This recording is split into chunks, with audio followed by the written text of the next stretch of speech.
හයි කොහොමද? ඉතින් ඔන්න අලුත් වීඩියෝ එකක් අරන් ආවා Fashion Talks channel එකේ. ඉතින් අද වීඩියෝ එකේ මම ඔයගොල්ලන්ට කතා කරන්න යන්නේ කාන්තාවන් වන අපට නැතුවම බැරි යට ඇඳුමක් තමයි මෙන්න මේ බ්‍රා එකක් කියලා කියන්නේ. හැබැයි මේ බ්‍රා එකක් තෝරගන්න යනකොට ගොඩක් දෙනෙක්ට විවිධ ප්‍රශ්න ගැටලුකාරී තත්ත්වයන් වලට මුහුණ දෙන්නට සිද්ධ වෙනවා. ඉතින් මේ නිසාම තමයි මම හිතුවේ ඔයගොල්ලන්ට කියලා දෙන්න ඕනි කියලා කොහොමද අපේ ශරීරයේ හැටියට බ්‍රා එකක් තෝරගන්නේ කියලා. එහෙනම් ගිහිල්ලා බලමු මොනවද මේ විස්තර කියලා.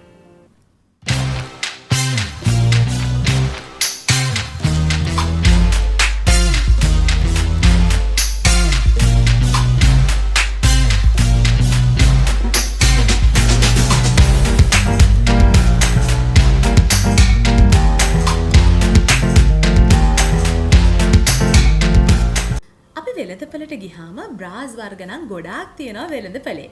හැබැයි ඉතින් අපිට ගැළපෙන බ්‍රා එක තෝරගන්න එක තමයි ගැටලුකාරී තත්ත්වය වෙන්නේ. ඉතින් අපි බ්‍රා එකක් මිලදී ගන්නට ගියාම ඉස්සෙල්ලම බලන්නට ඕනේ අපේ අවශ්‍යතාවය කුමක්ද? ඉස්සෙල්ලම බලන්න ඕනේ අපිට ඕනේ අපේ තියෙන පපු ප්‍රදේශය ටිකක් අඩු කරලා පෙන්වන්නද. එහෙමත් නැත්නම් අපිට ටිකක් නිකන් පුෂ් අප් වගේ version එකක් ඕනේද? එහෙමත් නැත්නම් සාමාන්‍ය බ්‍රා එකක් ඕනේද කියන එක තමයි ඉස්සෙල්ලම තීරණය කරන්නට ඕනේ. දැන් අපි ටිකක් අපේ තියෙන බස්ට් එක ටිකක් අඩු කරලා පෙන්වන්න ඕන නම් ඔන්න ඔයාට එතකොට තෝරගන්න වෙන්නේ මිනිමයිසර් කියන කැටගරි එකේ තියෙන බ්‍රාස් වර්ග.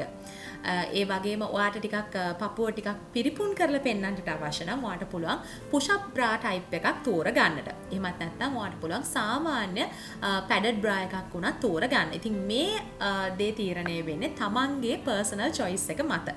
ඉතින් බ්‍රා ටයිප්ස් ගැන මෙතනදී කතා කරාම ගොඩාක් ටයිප්ස් තියෙනවා. ඉතින් මම කලින් දවසකදී වීඩියෝ එකක් කරා මේ හැම බ්‍රා ටයිප් එකක්ම ඔයගොල්ලන්ට කතා කරා මම මේ වීඩියෝ එකේදී. ඉතින් ඒ වීඩියෝ එක ගිහිල්ලා බැලුවොත් එහෙම ඔයාට ඒ බ්‍රා ටයිප්ස් ගැන වැඩි විස්තර දැනගන්නට පුළුවන් වෙනවා. ඊළඟට දෙවෙනි කරුණ විදිහට තියෙන අපි සිලෙක්ට් කරන කලර් එක. සාමාන්‍යයෙන් අපේ වෝඩ්‍රෝබ් එකේ අනිවාර්යයෙන්ම තිබිය යුතු කලර්ස් දෙකක් තමයි මෙන්න මේ බ්ලැක් කලර් බ්‍රාස් සහ නියුඩ් කලර් එහෙමත් නැත්නම් බේජ් කලර් බ්‍රාස්. මොකද ගොඩක් වෙලාවල් වලට අපි අඳින ඇඳුම් වලට මේ වගේ කලර්ස් දෙකක් අපිට අවශ්‍ය වෙනවා එක එක ඇඳුමෙන් ඇඳුමට. විශේෂයෙන්ම සුදු වගේ වර්ණයක ඇඳුමක් හරි එහෙමත් නැත්නම් ලා පැහැති වර්ණයක ඇඳුමක් අඳිනවා නම් ගොඩක් වෙලාවල් වලට අපේ ශරීරයේ යට ඇඳුම විදිහට අපිට තෝරගන්න වෙන්නේ බේජ් කලර් අන්ඩර්වෙයර්ස්. මෙතනදී විශේෂයෙන්ම බ්‍රා එක ගැන කතා කරොත් එහෙම ගොඩක් කට්ටිය වරද්ද ගන්නවා මේ සුදු ඇඳුමක් එහෙමත් නැත්නම් ලා පැහැති ඇඳුමක් අඳිනකොට ගොඩක් කට්ටිය ගිහලා සුදු බ්‍රා එකක් අඳිනවා. ඇත්තටම මෙතනදී වෙන්නේ අර හෙඩ්ලයිට් එකක් ගහලා වගේ කෙලින්ම අපේ බ්‍රා එකට තමයි ඒ කලර් එක කොන්ට්‍රාස්ට් වෙන්නේ. ඉතින් ඒ නිසා තමයි අපි පුළුවන් තරම් මේක කන්ට්‍රාස්ට් වෙන්නේ නැති වෙන්න අපි හැමේ පාටම බ්‍රා එකක් ඇඳුතින් එහෙම අර විශේෂයෙන්ම බ්‍රා එක කැපිලා පේන්නේ නැහැ අර ලා පාට ඇඳුම හරහා. ඉතින් ඒක නිසා අනිවාර්යයෙන්ම මතකයේ තබා ගන්න ලා පාට ඇඳුමක් අඳිනවා නම් ඔයා අඳින්නට ඕනේ බේජ් කලර් එහෙමත් නැත්නම් නියුඩ් කලර් එකේ බ්‍රා එකක්. ඉතින් සමහර අය මේ බේසික් කලර්ස් වලට අමතරව ගොඩාක් කලර්ෆුල් බ්‍රාස් අඳිනවා. හරිම ලස්සන නියොන් කලර්ස් තියෙනවා. ඒත් එකම හරිම ලස්සන පැස්ටල් කලර්ස් එනවා. ඉතින් මේ වගේ කැමති කලර් එකක් තෝරගන්න පුළුවන්. ඉතින් කලර් එක තෝරගන්න එක තියෙන්නේ ඔයගොල්ලන්ගේ පර්සනල් choice එක මත.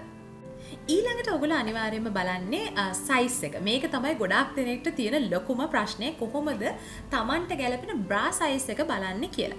සාමාන්‍යයෙන් බ්‍රා එකක සයිස් එකක් බලද්දී ඔයාට අවශ්‍ය කරන මෙෂර්මන්ට්ස් දෙකක් තියෙනවා.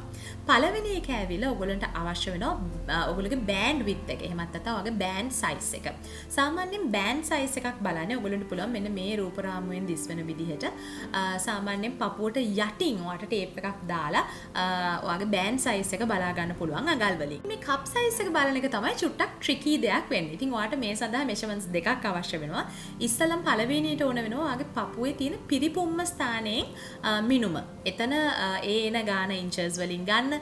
අර මුලින් ගත්ත මෙෂර්මන්ට් එකෙන් මේ බෑන්ඩ් සයිස් එක අඩු කරාම ඔයාට ලැබෙන අඟල් ගාන අත්‍යවශ්‍ය වෙනවා මේ කප් සයිස් එක මයින්න.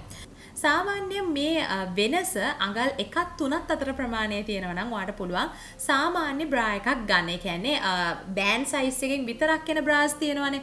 අන්න ඒ වගේ බ්‍රා එකක් ගන්නට පුළුවන්. හැබැයි අඟල් 3ට වඩා වැඩි වෙනවා නම් ඔයාට එතනින් එහාට අඟල් 3ට වඩා වැඩි නම් අනිවාර්යයෙන්ම කප් size C, D, double D වගේ මෙන්න මෙතන රූපරාමයෙන් පේනවා වගේ කප් සයිසස් වලට යන්නට සිද්ධ වෙනවා. දැන් උදාහරණයක් විදිහට ගත්තම ඔයාගේ වේරියේෂන් එක අඟල් 4ක් කියලා හිතන්නකෝ. ඒතර අඟල් 4ක් නම් ඔයාගේ කප් සයිස් එක වෙන්නේ D. එහෙමත් නැත්නම් ඔයාලට ඩබල් D වගේ try කරලා බලන්නට පුළුවන්. ඉතින් විවිධ බ්‍රෑන්ඩ් වල මේ කප් සයිස් චුට්ටක් එහා මෙහා වෙන්නට පුළුවන්. මේ දල මිනුමක් විදිහට තමයි ඔයාට මේ ගාන හදාගෙන යන්න වෙන්නේ. දල මිනුමක් විදිහට සාමාන්‍යයෙන් ඔයාට දැන් අඟල් 4ක ඩිෆරන්ස් එකක් නම් උදාහරණයක් විදිහට ගත්තම කප් සයිස් එක වෙන්නේ D නේ. එතකොට ඔයාට ඔයාගේ බෑන්ඩ් විඩ්ත් එක හිතන්නකෝ 34 කියලා. එතකොට 34D කියන බ්‍රා එක ඔයාට try කරලා බලන්න පුළුවන්. try කරලා බලලා ඔයාට තේරෙනවා නම් කප් සයිස් එක පොඩි කියලා ඔයාට කප් සයිස් එක ඊට වඩා එකක් විතර වැඩි කරලා බලන්නට පුළුවන් වෙනවා. ඉතින් කොහොමද අපි බලන්නේ මේ ෆිට ඔන් කරන බ්‍රා එකක් අපිට හරියටම ගැලපෙනවද? මේකද අපිට හරියන සයිස් එක කියලා.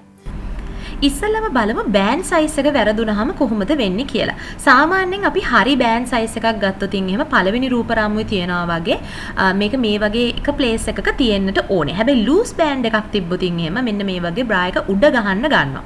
ඒ වගේම ටයිට් බෑන් සයිස් එකක් අරගෙන තිබ්බොත් එහෙම මෙන්න මේ වගේ අත යටින් ඔයාට ඔයාගේ හැම මෙන්න මේ වගේ එළියට එන්න ගන්නවා. ඉතින් මෙන්න මේ නිසා හරියට තමන්ගේ බෑන් සයිස් එක බලලා ගැනීම ඉතාමත්ම වැදගත්. ඊළඟට කප් එක හරිද කියලා බලන්න කලින් ඉස්සෙල්ලම කරන්න ඕන ඔයාගේ ස්ට්‍රැප්ස් දෙක හරියාකාරව ඇඩ්ජස්ට් කරගන්න එක. සාමාන්‍ය ස්ට්‍රැප්ස් දෙක ඇඩ්ජස්ට් කරද්දී උනත් ඔයා බලන්න ඕනේ මෙතන ෂෝල්ඩර් එකට ඕනට වඩා තද වෙන්නත් බෑ. සාමාන්‍යයෙන් ඔයාට මේ වගේ ඇඟිල්ලක් ඉන්සර්ට් කරාම ගොඩාක් බුරුල් වෙන්නත් බෑ.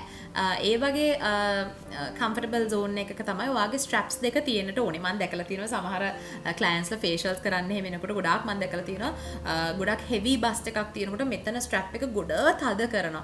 ඇත්තට මෙහෙම තද කරද්දි මෙතන මසල් එකටත් ඩැමේජ් එකක් වෙනවා. ඉතින් ඒක නිසා චුට්ටක් ඒ ගැනත් සැලකිලිමත් වෙන්න. ගොඩක් කට්ටියක එතන පිග්මන්ටේෂන් පවා ඇති වෙනවා.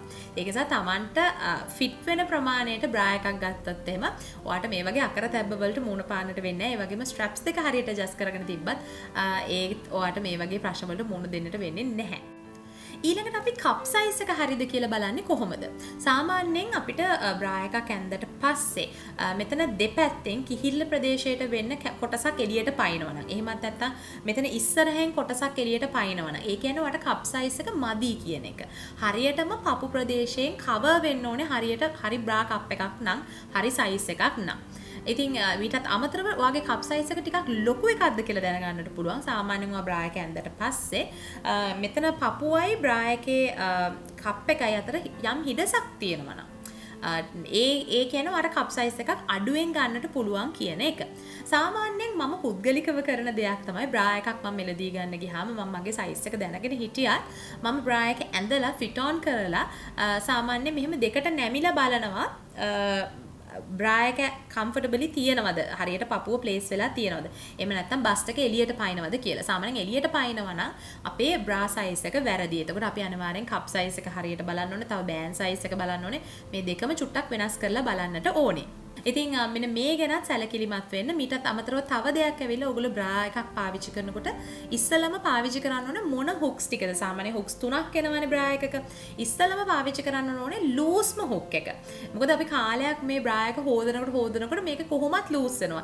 එතකොට ඔයගොල්ලන්ට පුළුවන් එකින් එක මේක ටයිට් කරගන්න. තව හුක්ස් දෙකක් තියෙන නිසා ටික ටික ටයිට් කරගන්න පුළුවන්. ඉතින් මේකෙන් ඔයාලට කාලයක් ඔයාගේ බ්‍රා එක පාවිච්චි කිරීමේ හැකියාවක් තියෙනවා.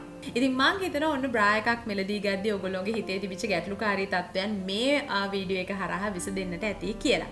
ඉතින් ඔන්න තාමත් channel එක subscribe කරලා නැත්නම් දැම්මම channel එක subscribe කරන්න. ඒ වගේම එහා පැත්තේ තියෙන bell notification එක click කරන්නත් අමතක කරන්න එපා. එහෙනම් අපි අලුත් වීඩියෝ එකකින් ඉක්මනටම හම්බෙමු. එතකම් පරිස්සමෙන් ඉන්න. bye.